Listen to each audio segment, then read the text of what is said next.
Welcome to McPlum, simple solutions served daily. In this video, I will explain how to change your Lexus GS 350 engine air filter.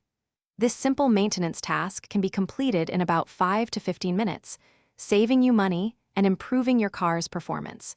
You will need a new engine air filter and possibly a flathead screwdriver for some clips. Always make sure your engine is cool before starting. First, locate the large plastic soundproofing cover on top of your engine, usually on the passenger side. You'll see about 4 black plastic push pins holding it in place.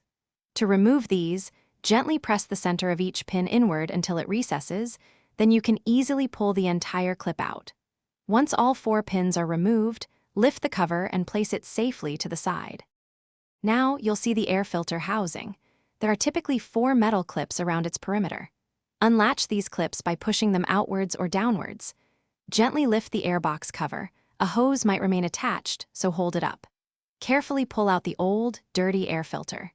Take a moment to wipe away any leaves or debris inside the airbox before placing your new, clean filter in, making sure it's seated perfectly flush. With the new filter in place, carefully lower the airbox cover, ensuring it seals tightly all around. Snap all 4 metal clips back into their locked positions. Finally, replace the soundproofing cover, aligning the holes. To reinsert the push pins, make sure their centers are slightly raised, push them into the holes, then press the center down until it's flush to lock them. You've just saved money and helped your engine breathe better.